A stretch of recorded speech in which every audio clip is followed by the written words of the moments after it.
So guys, good morning! Tuloy na yung ating first subscriber ride. So, time check ngayon, 5:49 ang kitaan natin sa Zapote, Jollibee is 6 to 6:30. So, ayun si Patrick, nagpapagas lang and kita-kits. So, ang pupuntahan pala natin ngayon guys is sa Kaibyang. Short ride lang and hindi ganun ka-challenging, hindi din ganun ka-layo. Diba? Sakto lang, chill ride lang. So guys, nandito na tayo sa C5 extension, 5:56. Mukhang aabot tayo baka malate lang tayo mga 2 minutes, ganun. Jollibee. Ito na tayo, 6:01. Up tayo mga kasama natin. Sir. Kayo pa lang, sir? Kayo pa lang po? Baka... Oo nga pala. Laki pala nito, sir. Si Patrick po. Eto, tsaka si Nakbak. So guys, time check, 6:09. Antayin lang natin iba. Sabi ko hanggang 6:30. Tapos may kikitain pa tayo dun sa may kalabaw na dalawa yung ulo. So guys, time check, 6:28. Nagpe-prepare na kami mag-ride out. Ito si Sir Chester, kasama natin. Si Sir Eman. And may kikitain pa kami dun isa sa may kalabaw na dalawa yung ulo. So, uy! May dumating pa na 2 subscriber natin. Sir. Name, sir? Brian po. Brian. Ganda, Giorno. Prepare na tayo guys, ride out na. So, kaka-ride out lang natin guys. And ang ruta natin ngayon, pupunta muna tayo ng SM Bacoor. Tapos, kakanan tayo doon. So, medyo naabutan lang tayo ng traffic ngayon guys. Kasi Sabado ngayon. Medyo traffic nga lang dito around Cavite. Pero pagka nakalagpas naman na tayo ng SM Bacoor, luluwag na din yan. Yung mga ganito lang mga takbo natin, 50 to 60. Ayan, kakanan kami dito sa SM Bacoor. And then diretso lang to. First time natin mag-lead ng ride guys. Hindi ko alam kung anong gagawin. Mamaya tanungin natin sila kung sino yung may alam dun sa Kaibyang. Kasi hindi natin alam kung anong spot yung maganda dun pagkababa ng Kaibyang. Tambayan, kainan, magandang view. Tanungin na natin sila mamaya pagka nag-stop over kami dun sa may kalabaw. Medyo maganda din yung kalsada dito kaso mamaya sisikip na sa may bandang palengke. Ay shit. Nalubak ako. Uy! Nalaglag yung phone ko. Shit. Naku po. Naku. Naku, sorry.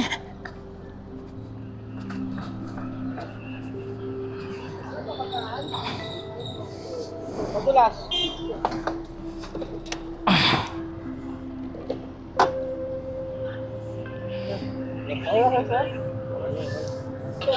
Shit, sorry sir, nalaglag kasi yung phone ko. Sensya na sir. Malas. Okay, so ride out na ulit kami. Medyo nagka-aberya lang. Kasi nalaglag yung phone ko. Huminto ako kaso pagkahinto din nila nabigla. Salanan ko bumigay yung phone holder ko. Mukha namang okay lang naman, nadulas lang. Kaso ayun, kasalanan ko kasi. Nakalabas na kami ng palengke, kakaliwa na kami dito. Medyo madami palang lubak dito. Senyasan na lang natin mga kasama natin. Pwede naman siguro tayo medyo magmabilis. Diyan naman din sila, kita ko naman sila. Kasi ang iniisip ko yung nag-aantay sa atin doon, nandun na daw siya Medyo napaaga siya kasi galing pa siyang Silang. Ang meet up point namin is doon na. So medyo mabilis lang din yung biyahe namin kasi wala masyadong sasakyan. Tsaka kung meron man, tuloy-tuloy lang. Wala naman gaanong mga stoplight na medyo matagal. Kaya baka makarating kami doon, mga 20 minutes na doon na kami doon sa kalabaw na dalawang ulo. Medyo tinatanaw ko sila sa side mirror natin. Nakikita ko pa naman, lagi ko nakikita yung Giorno. So kung nandun yung Giorno, baka nandun pa naman sila. medyo madami lang bus. In-overtake natin yung mga bus, kaso yung mga kasama natin siguro na-stuck sila sa likod ng bus. Ayun, nagbababa kasi ng pasahero. Sana okay lang mga kasama natin. Hindi ko na makita yung iba. Ganito pala pag guys, group ride na ikaw ang nag-set. Hindi ko alam kasi wala din kaming intercom eh. Hindi ko alam kung okay lang ba sila. Baka mamaya na naman. Sana nandiyan lang sila sa likod natin, di ba? Kasi na tayo, yung isip natin nag-worry na. Kaya sir,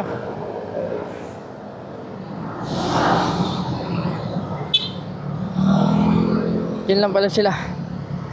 Okay, good to know. Kala ko malayo sila. Pag hinto namin, nandoon lang din pala sila. Okay lang, buti naman safe.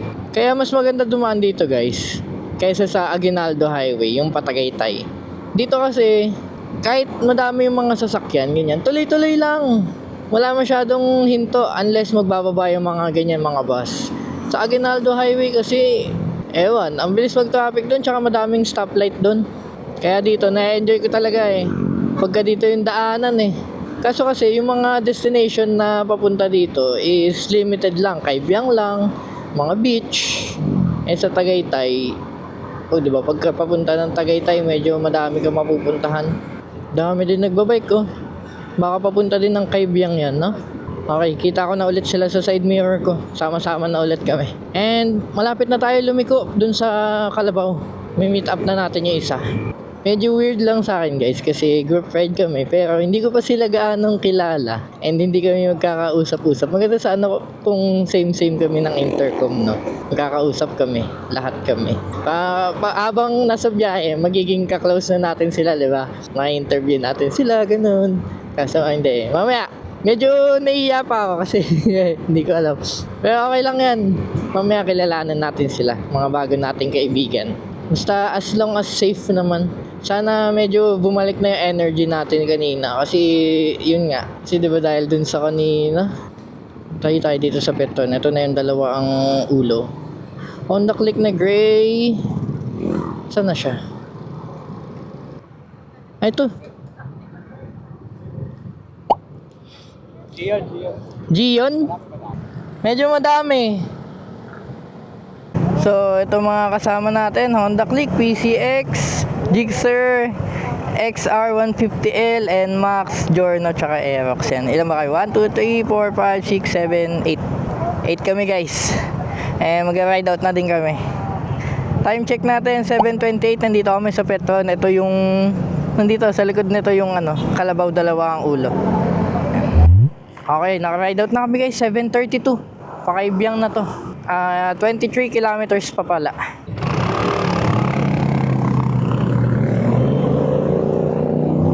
Ang laki ng motor bro. Ano motor yun? Ang laki ba? Parang botsyog na NMAX. Yan, medyo lumuwag na ulit ang kalsada.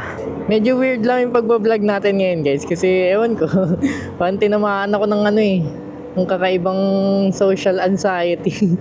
Hindi ko alam kung, parang nag-iisip ako kung ano yung sasabihin ko. Hindi tulad yung kapag ako lang solo, kaya kami dalawa ni Kat. Pa-natural eh. Na kung ano yung nalabas sa bibig ko, kung ano yung mga nakikita ko, sinasabi ko. Ngayon, ewan. Parang bago ka pa lang ulit sa pagbablog.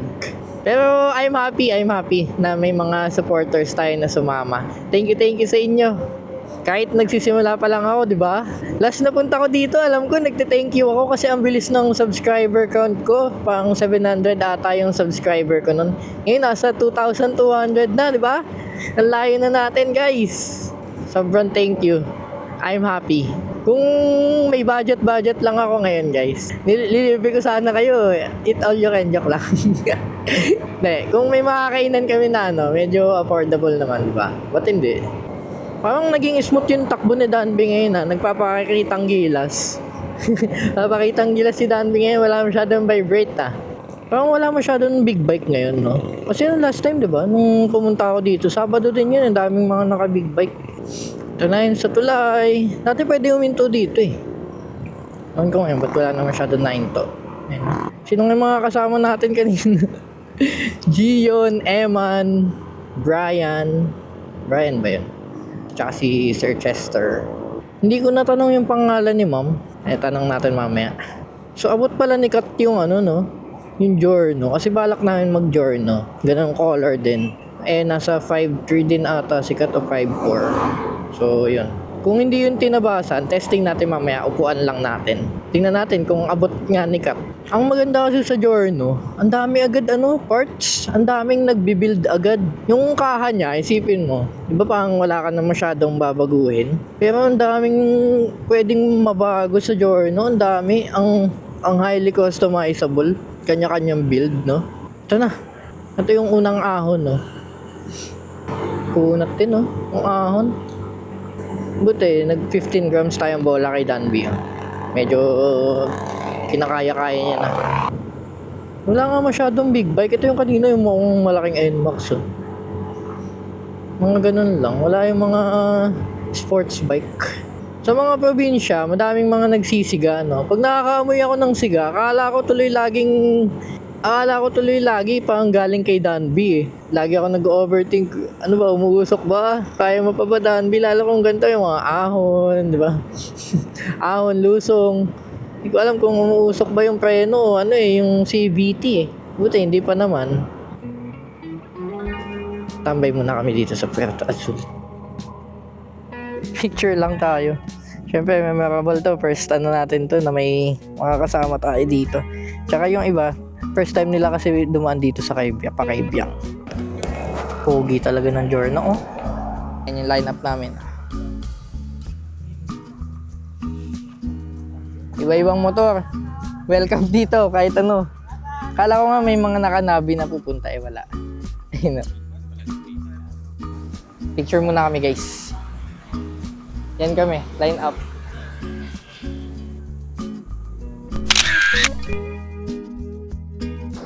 Thank you po. Thank you. Tapos doon na tayo mag-picture sa Sana pwede i-line up yung motor natin. So time check guys, 7:59. Prepare na kami, ride out na kami ulit. Okay. 8:02, naka-ride out na kami. It's banking ang time para kay Nakbak. Lubak. Dug. Ayun na, nakita ko na ang smooth na kalsada. Let's go. Woo! Hindi natin sila mapa-line up guys. Gusto ko sana yung unti-unti nila akong lalagpasan, di ba? Nung ganun.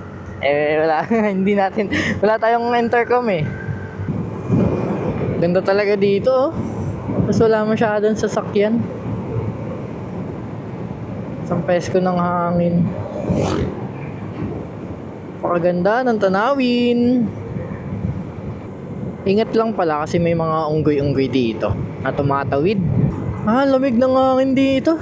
Ang dilim pa nga ako. Ang tatabunan kasi na itong bundok yung araw.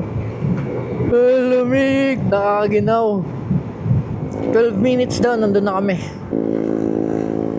Medyo na-stuck lang tayo dito guys sa malakas ang tambot ko. Na-stuck na naman tayo.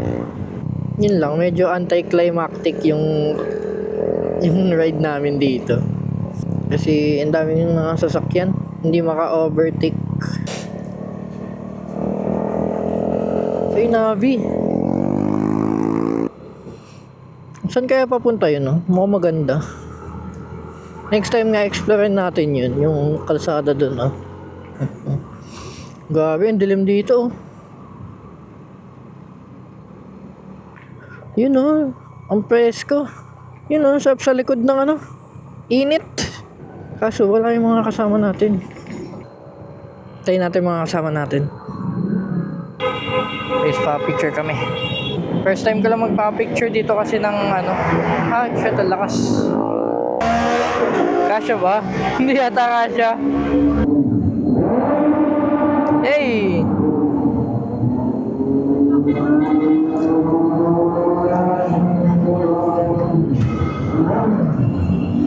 Man, thank you!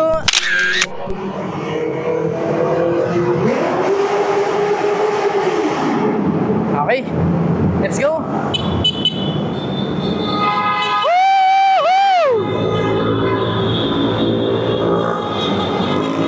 Hey!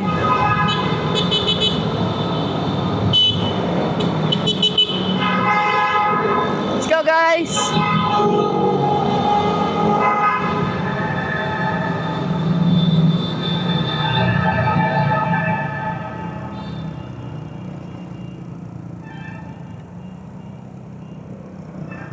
Kana? Punta na daw kami dun sa viewing deck. Hanap tayo ng medyo wala masyadong tao. Saya din! Kasi nakapagpa-picture kami. Thank you po dun sa ate. Next time pagka nakabalik kami ni Kat dito, bibili na lang tayo sa kanya, di ba? Kasi siya yung nagpicture sa atin and wala daw bayad. Pinicturean niya tayo. Siya din nag-asikaso, nagpainto, di ba? Siya yung ng pwesto namin. Sobrang thank you. Ang saya-saya. Kasama natin yung mga supporters natin. Tapos, yun, lang tayo. Mag-usap-usap kami dun sa view deck. Pangalawa na lang daw. Pangalawang view deck. Mga beach pala yung inaalok nila dito. Pangalawang viewing deck. Punta muna kami dun sa viewing deck. Helmet natin dyan lang.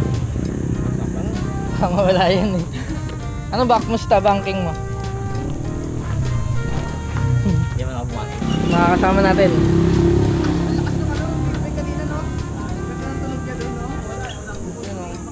Parang kayo kaya. Liwanag din pala. No? Pwede ba dito? May nagsiswimming. Ganda din ng beach dito. Sir, thank you. Thank you. Basta pag gusto nyo, diretso yun sa... Okay. Ingat kayo Ay, pwede ko nga testing. Upuan ko lang. Kung hindi pa yung napatatabasan, no? Hindi ko test. Upuan ko lang. Oh, sige. Ano? Sige. Adyan susi. Uot mo na lang.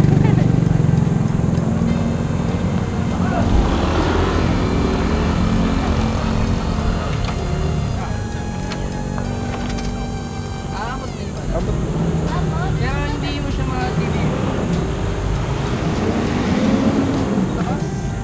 Pag patabasan nyo na lang yung upuan. Ito ba tingin mo? Wala pa eh. Okay. Ano pa? 3,000 pa lang yan. Kaya dito ko. Bago lang. Thank you. Bye. Ingat. Dito na ako. Ingat. Hindi na daw sila sasabay pa uwi kasi may pasok pa. So, sinabayan lang nila tayo papunta. Gusto din daw kumain dito. So, punta tayo dito.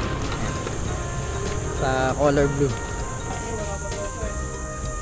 Oh, ganda din. Nilalapit naman yan eh. Nakalalapitan ka. Inaantay namin na mag-approach parang baka hindi naman natin. Mamaya kasi ano lang tayo, mag-suwaso lang eh. Nag-uusap pa. Inverter mode nga ako ng ilaw.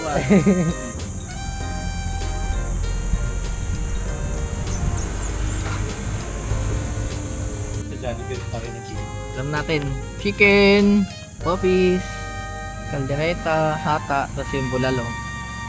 Share na lang kami ng mga ulam yan. Property ng gobyerno. Kainan na guys. The best part. Ship ka lang to Kainan na. Lilipat ka ba? Layo din dagat. Pier 13. Okay. 21 days. So guys, time check 9:49. Katapos na namin kumain, mag-ride out na kami. Uwian na. Pakainit na Dapat didiretsuhin pa namin, kaso wala din naman daw pupuntahan na malapit. Ang kasi Tagaytay, medyo malayo pa. Nasa 100 kilometers pa more or less. Kaya dito na lang muna kami. Ride out na kami, ang init. Yan, buti medyo umangin-angin na pag na-under na.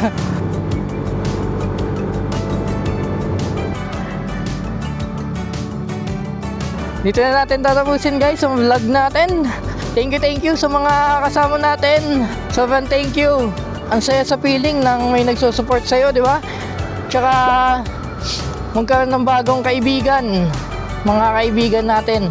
Titingnan natin guys kung kailan yung next na natin, subscriber ride. So yun.